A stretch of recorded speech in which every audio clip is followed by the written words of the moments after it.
A decadência da seleção brasileira. Por que viramos piada mundial? Meu amigo, se você acha que empatar 0-0 com o Equador é motivo de comemoração, então você não entendeu nada do que significa vestir a camisa amarelinha. Hoje eu vou falar uma verdade que dói, mas que precisa ser dita. A seleção brasileira virou uma piada mundial e quem tá aplaudindo essa mediocridade é cúmplice dessa vergonha. Para você que chegou agora, fica aí comigo até o final, porque hoje eu vou descer o sarrafo nessa palhaçada toda. Vou mostrar por que essa geração é a pior dos últimos 30 anos. Porque a CBF é uma bagunça sem tamanho e, principalmente, porque você que trabalhou o dia inteiro, que poderia estar fazendo qualquer outra coisa, perdeu 2 horas da sua vida vendo essa mediocridade de futebol contra o Equador. E não venha com desculpinha não, porque eu vou comparar com as seleções da Europa que estão jogando um futebol que é de outro planeta. Enquanto a gente comemora 0-0 com o Equador, a França e a Espanha fazem 9 gols num jogo só. É isso mesmo que você ouviu, 9 gols. E a gente aqui comemorando porque não levamos gol de uma seleção que nunca ganhou porra nenhuma na vida. Realidade cruel. Somos a 6ª força mundial. Vou começar com uma bomba que vai doer no seu coração de brasileiro. Hoje, neste exato momento, o Brasil não passa de uma 6ª força mundial no futebol. Isso mesmo. 6ª força. Hoje, eu boto o Brasil no mesmo patamar de uma Dinamarca, de uma Suíça, de uma Suécia quando tá inspirada. Você quer saber quem são as 5 potências na nossa frente? Espanha, França, Argentina, Portugal e Alemanha. E olha que eu tô sendo generoso, porque tem dia que até a Holanda joga melhor que a gente. Mas como é que chegamos nesse ponto? Como é que o país do futebol, a terra de Pelé, Ronaldo, Ronaldinho, virou isso que a gente vê hoje? A resposta é simples. Incompetência generalizada da CBF que não planeja nada, passando pelos técnicos que são escolhidos no improviso, até chegar nos jogadores que não têm nem coragem de assumir a responsabilidade. O abismo entre Brasil e as potências europeias. Meu amigo, você viu o jogo entre França e Espanha? Porque se você viu, você entendeu o abismo que existe entre o nosso futebol e o futebol que se joga na Europa hoje. 9 gols numa partida. 9. E não eram gols aleatórios, não. Eram jogadas construídas. Futebol de altíssimo nível. Coragem para atacar, criatividade, velocidade. O Yamal, com 17 anos, tem mais personalidade que todos os jogadores da seleção brasileira juntos. O moleque chama o jogo o tempo inteiro, vai para cima, arrisca, decide. E o que a gente viu no Brasil? Um 0-0 patético contra o Equador. 0 criatividade, 0 coragem, 0 personalidade. Os caras ficaram satisfeitos com o empate? Satisfeitos. Como é que pode ficar satisfeito empatando com uma seleção que nunca ganhou nem Copa América? A geração mais fraca dos últimos 30 anos. Agora eu vou fazer uma comparação que vai doer, mas que é necessária. Vamos pegar todas as gerações da seleção brasileira desde 2002 e comparar com essa de hoje. Em 2006, a gente tinha o quadrado mágico: Ronaldo, Kaká, Ronaldinho Gaúcho e Adriano. 4 craques mundiais no auge. Foi uma bagunça tática? Foi, mas olha a qualidade individual. Em 2010, primeiro tempo mágico contra a Holanda. Depois, eliminação. Mas tínhamos Kaká ainda. Robinho, Luiz Fabiano, Júlio César que fez milagres. Em 2014, o 7-1 foi um trauma, mas chegamos na semifinal. E olha o time: Thiago Silva no auge, David Luiz, Marcelo, Daniel Alves, Fernandinho, Oscar, Neymar começando a despontar. Em 2018, eliminação pela Bélgica. Mas com que time? Casemiro no auge, Coutinho voando, Neymar no melhor momento, Jesus fazendo gol. Em 2022, Croácia nos eliminou, mas tínhamos uma seleção com Casemiro ainda dominando, Neymar experiente, Vinícius Júnior já despontando, Alisson sendo o melhor, goleiro do mundo. E agora? Agora você pega esses 26 que o Ancelotti convocou e compara com qualquer uma dessas gerações que eu citei. Individualmente, essa é a pior geração dos últimos 30 anos. O problema estrutural, CBF sem planejamento. Mas a culpa não é só dos jogadores, não. A CBF tem uma parcela gigantesca de responsabilidade nessa bagunça. Desde que o Tite saiu depois da Copa do Catar, o que a CBF fez? Colocou técnico interino atrás de técnico interino. Ramon Menezes, interino. Diniz, que todo mundo sabia que não ia completar o ciclo. Dorival, que mesmo não sendo oficialmente interino, todo mundo sabia que era questão de tempo. E agora, o Ancelotti, que chega praticamente às vésperas da Copa do Mundo. Como é que você constrói uma seleção assim? Como é que você desenvolve um trabalho sério, mudando de técnico a cada 6 meses? Isso é amadorismo puro, é falta de planejamento, é incompetência administrativa. A CBF merece exatamente essa mediocridade de futebol que a gente tá vendo, porque ela não se planeja, não tem projeto a longo prazo, não tem seriedade. Fica nessa de colocar técnico para apagar incêndio e depois reclama que o futebol não evolui. A falta de coragem e personalidade. Agora eu vou falar de uma coisa que me irrita profundamente. A falta de coragem dessa seleção. Não é só falta de qualidade técnica, não. É falta de coragem mesmo. Falta de personalidade para assumir o jogo. Quantas vezes durante o jogo contra o Equador, você viu um jogador do Brasil arriscando um chute de fora da área? Quantas vezes viu alguém tentando um drible mais ousado? Quantas vezes viu alguém chamando a responsabilidade? Teve uma jogada que o Gerson estava de frente para o gol, podendo chutar, e ele toca para o Vinícius Júnior. Mano, se você não tem coragem de chutar de frente para o gol, você não pode estar na seleção brasileira? Compare isso com o Yamal. O moleque tem 17 anos e joga como se tivesse 30. Chama o jogo, arrisca. Vai pra cima, chuta. Tem mais personalidade que toda a nossa seleção junta. E não venha me falar que é porque ele joga no Barcelona, porque quando o Ronaldinho tinha 17 anos, jogando no Grêmio, já mostrava essa personalidade toda. Quando o Pelé tinha 17 anos, já decidia Copa do Mundo. O meio-campo inexistente. Um dos maiores problemas dessa seleção é o meio-campo. Não tem criação, não tem distribuição, não tem ninguém que dite o ritmo do jogo. Você viu como o Pedri joga na Espanha? Ele que comanda o jogo, ele que dita quando acelera, quando diminui, ele que encontra os passes. E não é só ele não, tem o Rodri também, que é uma máquina de distribuir bola. E o Brasil? O Bruno Guimarães até tenta, mas não tem essa qualidade. O Gerson é um bom jogador, mas não é um cara que vai ditar o ritmo de uma seleção. E por aí vai. Faz tempo que o Brasil não tem um meio-campista criativo de verdade. O último que lembro foi o Kaká. E olha lá, depois disso, foram sempre peças de encaixe, jogadores funcionais, mas nenhum craque que assumisse o meio-campo. Aí quando a bola chega no Vinícius Júnior ou no Estevão, chega espetada, sem criação, sem aquela jogada que deixa o cara no mano a mano para decidir. A melhor jogada do jogo foi justamente uma virada do Estevão para o Vinícius Júnior, porque eles criaram sozinhos, sem ajuda do meio-campo. A comparação dolorosa com a Argentina. Agora eu vou fazer uma comparação que vai doer no coração de qualquer brasileiro. A Argentina de hoje, campeã mundial, não é melhor individualmente que algumas gerações da Argentina que não ganharam nada. Eu joguei contra uma Argentina que tinha Bielsa de técnico, com Crespo, Batistuta, Ortega, Verón, Zanetti, Aimar, Riquelme, Gallardo, Saviola. Essa geração era muito superior individualmente à atual campeã do mundo. E sabe o que aconteceu? Não ganharam nada. Saíram na primeira fase da Copa de 2002. Por quê? Porque futebol é isso. Às vezes a bola entra, às vezes não entra.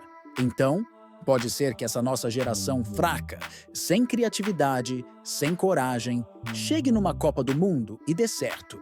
Futebol permite isso, mas as chances são mínimas quando você não tem nem personalidade para assumir o jogo, o Equador e a forçação de barra. Agora, vou falar especificamente sobre esse jogo contra o Equador e toda essa forçação de barra, para tentar justificar o injustificável. Primeiro, o Equador não é esse bicho-papão todo que estão tentando pintar. Sim, é um adversário respeitável, sim. Jogar lá é difícil. Mas vamos colocar as coisas em perspectiva. O Equador das últimas 4 Copas do Mundo. Ficou fora em 2010, eliminado na primeira fase em 2014, fora em 2018, eliminado na primeira fase em 2022. O melhor resultado da história deles foi chegar nas oitavas em 2006. E a gente tá aqui fazendo festa porque não perdemos para eles? Desculpa, mas isso é complexo de vira-lata do pior tipo. Segundo, o jogo não foi nem na altitude. O Equador escolheu jogar em Guayaquil, justamente para favorecer os jogadores que atuam na Europa. Então nem desculpa de altitude tem. Terceiro, essa história de defensivamente fomos muito bem é a mesma coisa que falar que o Flamengo foi brilhante defensivamente porque não levou gol do Deportivo Táchira. É forçação de barra pura. Responsabilidade do Ancelotti. O Ancelotti acabou de chegar, então não dá para botar a culpa nele pelo que aconteceu, mas uma coisa me incomodou, ele falar que estava satisfeito com o empate. Cara, você deixou o Real Madrid, o maior clube do mundo, para comandar a seleção brasileira. Você não pode chegar e falar que empatar 0-0 com o Equador está bom. Isso é conformismo. Isso é aceitar a mediocridade. Eu entendo que é um trabalho de reconstrução. Eu entendo que ele precisa de tempo, mas o discurso não pode ser esse. O discurso tem que ser: viemos aqui para ser campeões do mundo novamente. E um empate com o Equador não é o que esperamos de nós. O Paraguai e o teste de fogo. Amanhã tem Brasil e Paraguai em Itaquera. E eu já posso prever o que vai acontecer. Se o Brasil não sair ganhando no primeiro tempo, vai ser vaia do começo ao fim. O Paraguai vem de 9 jogos sem perder. Vai vir. Fechado. Vai tentar jogar no erro. E se não tiver criatividade para furar essa defesa, a torcida paulistana vai mostrar o que pensa dessa seleção. E vai estar certo. Porque o torcedor trabalha a semana inteira, paga caro o ingresso, deixa da família em casa e não pode ser obrigado a ver esse futebol ruim que virou rotina na seleção brasileira. A diferença entre Brasil e Europa. Mentalidade. Sabe qual é? A maior diferença entre o futebol brasileiro atual e o europeu? Mentalidade. Lá eles têm coragem de assumir o risco, de jogar para frente, de buscar o gol mesmo perdendo. A França levou 5-4 da Espanha, mas jogou até o final tentando buscar o resultado. Criou chances, incomodou, mostrou futebol, perdeu jogando. Não, perdeu se escondendo. O Brasil faz o contrário. Se esconde atrás de um meio-campo sem criatividade, joga para não perder, em vez de jogar para ganhar. E depois vem com esse papo furado de que, defensivamente, foi muito bem. A saudade do futebol brasileiro. Eu tenho saudade do tempo em que a seleção brasileira entrava em campo e o adversário já estava com medo. Do tempo em que, mesmo perdendo, a gente jogava um futebol bonito, criativo, que emocionava. Hoje é o contrário. Hoje quem tem medo é a gente. Medo de se expor, medo de tomar gol, medo de assumir a responsabilidade. E olha que essa geração tem o Vinícius Júnior, que é o melhor jogador do mundo atualmente. Tem o Rafinha, que faz números impressionantes no Barcelona. Tem o Estevão, que é uma das maiores promessas mundiais. Mas não adianta ter jogador bom se não tem um sistema que potencialize esses caras, se não tem um meio-campo que crie para eles, se não tem uma mentalidade vencedora. O papel da imprensa e dos bajuladores. E tem outro problema grave nessa história toda: os bajuladores de seleção. Essa turma que sempre arranja uma desculpa, que sempre encontra um lado positivo mesmo na pior atuação. Mas defensivamente foi muito bem. Mas o Equador é difícil. Mas é o primeiro jogo do Ancelotti. Mano, chega. Para de arrumar. Desculpa para a mediocridade. A seleção brasileira não pode se contentar com o empate contra o Equador. Ponto final. Essa cultura do pelo menos não perdeu está matando o futebol brasileiro. Estão acostumando a torcida com a mediocridade. Estão normalizando o inaceitável. A realidade dos números. Vamos falar de números porque números não mentem. Desde 2002, última vez que o Brasil foi campeão mundial, quantas vezes chegamos pelo menos na semifinal de Copa do Mundo? Uma única vez, em 2014. Quando tomamos o 7-1. De lá para cá, 2 eliminações nas quartas, 2018 e 2022. E uma nas oitavas, 2010. Isso são mais de 20 anos sem chegar numa final de Copa do Mundo. Mais de 20 anos. E a gente ainda quer normalizar empate com o Equador? Na Copa América, a última que ganhamos foi em 2019. E olhe lá, porque foi em casa e com muita sorte. Antes disso, 2007. Ou seja, em 17 anos, ganhamos uma Copa América. Esses números são vergonhosos para um país que se diz o país do futebol. A questão geracional e o futuro. Olhando para frente, para essa Copa do Mundo de 2026, eu não vejo como essa geração pode competir de igual para igual com Espanha, França, Argentina. A Espanha tem uma renovação impressionante. O Yamal tem 17 anos e já é craque mundial. O Pedri, o Gavi, todos novos. Todos com muito futebol pela frente. A Argentina, mesmo com o Messi mais velho, tem uma base sólida que pode continuar competitiva mesmo quando ele se aposentar. E o Brasil? O Brasil tem o Estevão, que é promissor, mas está sozinho numa geração que não mostra a mesma qualidade técnica das anteriores. O problema da formação. Parte do problema está na formação. O futebol brasileiro perdeu aquela característica única de formar jogadores técnicos, criativos, diferentes. Hoje todo mundo quer jogador atlético, jogador que corre muito, que marca muito, mas poucos se preocupam em formar craques, jogadores que resolvem no 1 contra 1, que inventam jogadas. E isso reflete na seleção. Você tem jogadores funcionais, mas cadê os diferenciados? Cadê os caras que você olha e fala, esse aí vai decidir o jogo sozinho? A pressão e a cobrança. Eu sei que tem gente que vai falar, mas você está sendo muito duro. É só o primeiro jogo do Ancelotti. Não estou sendo duro, estou sendo realista. A seleção brasileira não pode se dar ao luxo de ter jogos de transição contra adversários como o Equador. A cobrança tem que ser máxima sempre, porque a camisa que eles vestem foi usada por Pelé, Garrincha, Zico, Sócrates, Ronaldo, Ronaldinho. Essa camisa tem história, tem tradição e não pode ser manchada por jogos medíocres. O que precisa mudar para essa seleção evoluir? Algumas coisas precisam mudar urgentemente. Primeiro, mentalidade. Para de aceitar mediocridade. Para de comemorar empate com seleção pequena. Segundo, coragem tática. O Ancelotti precisa encontrar um sistema que potencialize os jogadores que tem, especialmente o Vinícius Júnior, meio-campo criativo. Precisa achar alguém que saiba distribuir bola, que dite o ritmo do jogo. Quarto, preparação física e mental. Esses jogadores chegam nas eliminatórias parecendo que estão fazendo um favor. A comparação com outros esportes. Enquanto isso, outros esportes brasileiros estão voando. O vôlei é potência mundial, tanto masculino quanto feminino. A natação está crescendo, o judô sempre forte. Até o futebol feminino evoluiu muito. Só o futebol masculino, que deveria ser nossa vitrine, que está nessa decadência absurda. Isso reflete uma coisa: quando há planejamento, quando há seriedade, quando há cobrança, o esporte brasileiro funciona. O problema do futebol não é falta de talento, é falta de organização. O papel da torcida, a torcida também tem seu papel. Não pode aceitar passivamente essa mediocridade. Tem que cobrar, tem que vaiar quando for necessário, tem que mostrar que não está satisfeita. O torcedor que trabalha a semana inteira, que paga caro para ver a seleção, não pode ser obrigado a engolir esse futebol patético e ainda ouvir que foi um bom resultado. A realidade crua do momento. Hoje o Brasil não assusta ninguém. Nenhuma seleção grande tem medo de enfrentar o Brasil. Todas sabem que vão ter suas chances, que vão conseguir criar jogadas. Antigamente era diferente. As seleções já entravam em campo sabendo que iam sofrer, que iam ter que se superar para conseguir alguma coisa contra o Brasil. Hoje é o contrário. Hoje, o Brasil que fica na retranca, esperando o adversário dar bobeira. O tempo que resta para a Copa do Mundo. Restam menos de 2 anos.